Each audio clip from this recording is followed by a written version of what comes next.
Ya, di video ini gue pengen jelasin teknik-teknik yang gue pakai dalam menyelesaikan Rubik's Cube dengan satu tangan. Jadi menyelesaikan Rubik's Cube dengan satu tangan adalah kita menyelesaikan Rubik's Cube dengan satu tangan. Ya, satu tangan. Satu tangan. Peraturan WCA tidak membatasi kita untuk hanya menggunakan, maksudnya hanya boleh pakai tangan kiri saja, tapi kita juga boleh one-handed solving dengan tangan kanan. Namun, sebagian besar cuber menggunakan tangan kiri untuk one-handed solving karena lebih mudah untuk mengeksekusi algo R dan U. Maksudnya turning R dan U. Karena sebagian besar algo yang banyak beredar di internet adalah algo RU, sehingga ya akan lebih mudah bila Anda menggunakan tangan kiri. Kemudian tentang jari apa saja Anda gunakan dalam turning one-handed. Kalau saya menggunakan teknik western atau teknik barat dengan menggunakan jari manis untuk turning R dan jari telunjuk untuk turning U. Menurut saya ini lebih stable di tangan saya ketimbang menggunakan jari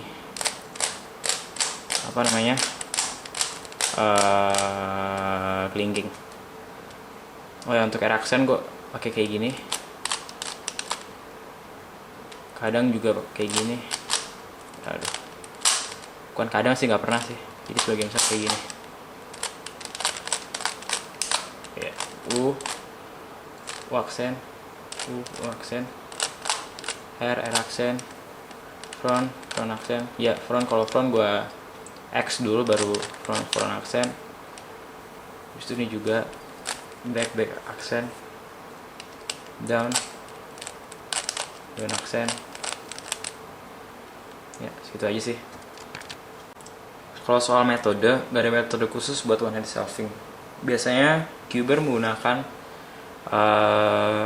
metode CFOP atau cross F2L, OLL, PLL dalam solving one-handednya dengan membuat algo yang lebih ramah di tangan maksudnya lebih ramah dengan satu tangan. Cube apa yang harus Anda pakai? Menurut saya cube yang harus Anda pakai adalah cube yang ringan dan Anda setting tensionnya dengan agak longgar. Karena dalam one-handed solving, ya tenaga kita lebih kecil daripada dengan two-handed solving. Kita hanya bisa menggunakan satu tangan. Jadi, dan kadar pop yang dihasilkan juga lebih minim dibanding dengan two-handed solving. Jadi cube longgar nggak jadi masalah yang besar ya. Contohnya cube longgar, maksudnya cube yang enak dan ringan buat one-handed solving adalah F2. Turningnya ringan, nggak bikin capek, bobotnya juga ringan, dan A5. Walaupun banyak lock, tapi soal speed dia lah yang menang. Kalau soal cara latihan one-handed solving, ya sebenarnya nggak ada ya. Kita tinggal solving sering-sering aja. Jadi kita terbiasa sama tangan kita buat one-handed solving. Jadi tangan kita nggak bakal capek. Jadi suatu kebiasaan gitu. Dan gue juga mempelajari combo-combo yang cepet. Contohnya RUR, R accent, R U accent, R accent seperti ini. Jadi karena saya pengguna R dengan jari manis, gue bisa R accent seperti ini, R U accent.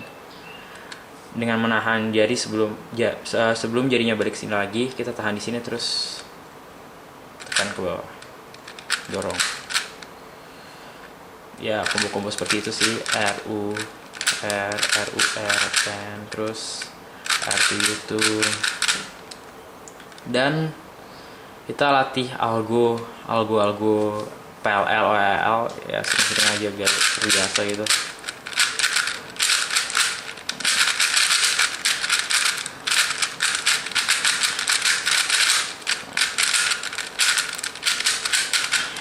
Jujur aja gue nggak gitu jago di one hand solving ya. Gue nggak banyak latihan. Jihan tuh yang jago tuh. Terus soal algo ya lo bisa lah cari sendiri, lo kan mandiri. Dan ya begitulah, kalau mau cepet ya harus ada usahanya. Jadi misalnya lo pengen cepet, ya mending lo hafalin algo khusus one handed, jadi lebih banyak lagi DPR lo. Dalam one handed solving kita lebih bebas ya, kita bisa rotasi cube lebih banyak, lebih sering, karena kita cuma pakai setangan ya, bisa gampang lah. X, Y, Z. Jadi contohnya kayak gini, gue pengen nyelesain cross di warna kuning.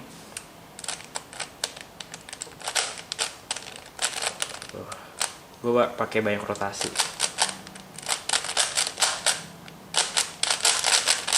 Tapi begitu LL, maksudnya F2L, ya kita buat lebih optimal. Terus LL, dan LL.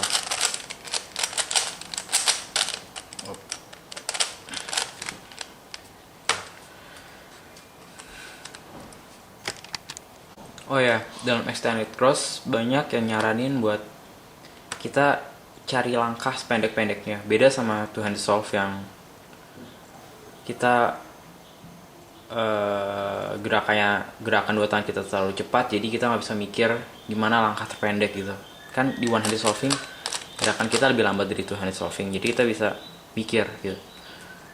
Kira-kira mana gerakan terpendek, dan kita bisa mengoptimalkan teknik-teknik kita seperti teknik extended cross. Terus kayak apa ya, kayak partial edge control, ya gitu-gitulah pokoknya. Jadi usahakan solving dengan angka yang lebih optimal dari two handed solving kalian. Oke, gue bakal kasih beberapa dua example cross, example solve. Lihat di sini cross yang termudah seperti ini. Jadi terus gue lihat ini sama ini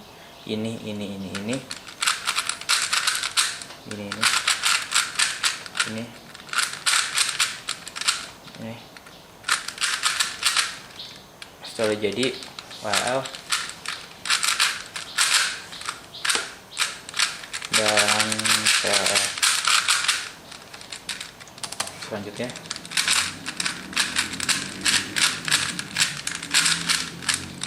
lihat kan tadi, jadi gerakan-gerakan yang saya lakukan sangat optimal dan tidak buang-buang gerakan. Lagi di putih ya, sangat mudah. Begitu saya taruh ini ya semuanya udah posisi yang benar. Jadi crossnya saya melihat ini sama ini, terus ini sama ini sama ini,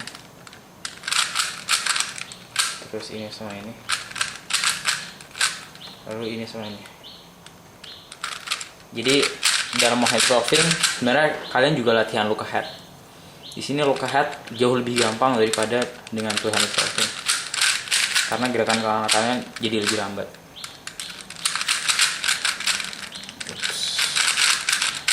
Salah. Ya. Jadi intinya latihan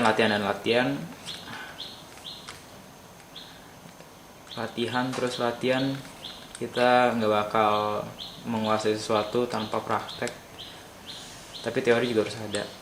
Jadi sekian video saya, semoga membantu Anda. Sampai jumpa di video selanjutnya.